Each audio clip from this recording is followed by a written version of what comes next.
I'm Sharon McGlone, and I'm here with you today to celebrate the wonderful Irish culture of our tri-state area.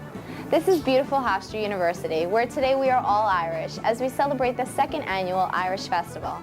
Let's take a look at the importance of sharing in our culture and participating in these types of community events. Well, I think one of the important things that we have found is, of course, we've had so many people have come from Ireland to the United States and indeed to other countries.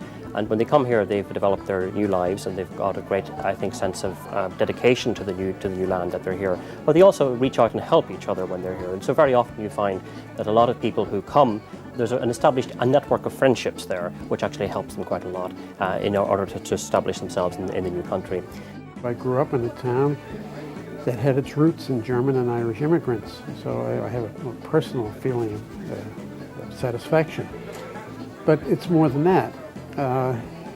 It's two great countries, and we continue to have wonderful relationships with the Irish.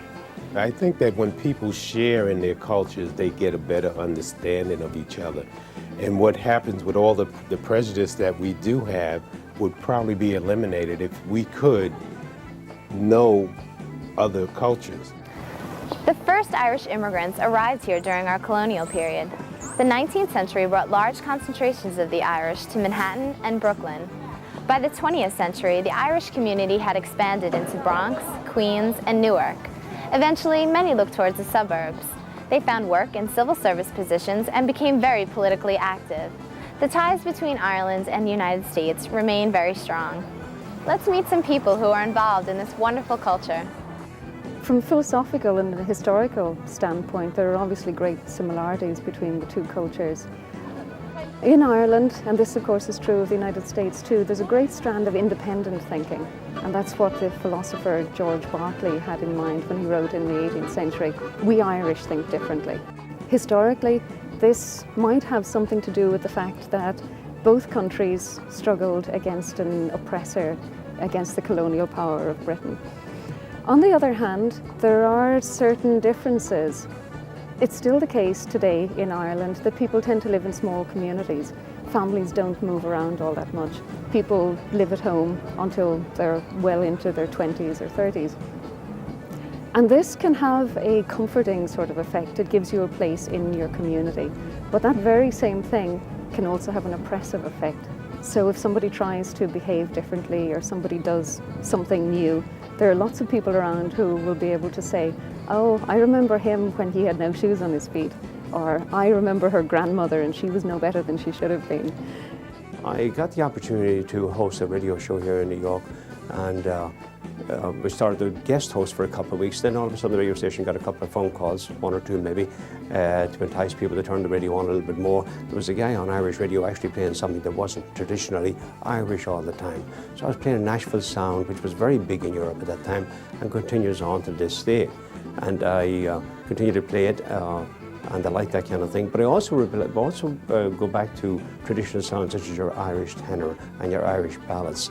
But in the musical aspect of entertainment at that time, and such as today, the fact that you've got such groups as U2, Saw Doctors out of Galway, U2 coming out of Ireland. You do not have to be Irish to enjoy the Irish tenors. They are all over the world. They've done some great things to create great inroads for Irish entertainment and Irish culture in itself, worldwide. And of course, Riverdance was great evidence of that. Our own homegrown talent here, Michael Flatley from Chicago and Gene Butler from Long Island. I had the opportunity to speak with Andrew Conlon, former president of the Irish American Society of Nassau, Suffolk, and Queens. This organization has close to 1,000 members and celebrates the rich tradition of Irish culture with many programs. The aim is, number one, for friendship and association, but then also to try to help anybody who does need the help. Like in the past, many immigrants from Ireland came here. They were brand new, landing in America. They didn't have jobs, they didn't have connections, they knew nobody. And through an organization like this, they met, and one knows the other, and before you know it, they were on their way to establishing their new life in America. Can you tell us about the importance of sharing our culture? I think it's beneficial to us and to the other people for us to recognize one another's culture and to respect it. And I think we gain from one another that way. Can you tell us what the future holds for Irish Americans? the Irish American community in this country here, the future I think looks very good, especially in light of what's going on in Ireland right now, the so-called Celtic tiger or the Celtic tiger. That the Ireland of today is not the little countrified Ireland of the past, the Ireland of our dreams. That in turn has affected the Irish in this country. And many of those young people have come over here with education and to apply themselves in the great American business world here. And here you have the Irish engaged in all kinds of industry and commerce and various other endeavors. So it looks promising for them, not only here on the East Coast, but across the country. We have always regarded the Irish experience really as something which we want to share with people and which they can also make their contribution to. Well, we hope you enjoyed a taste of the Irish culture and learned the importance of sharing in your heritage. Thanks for joining us.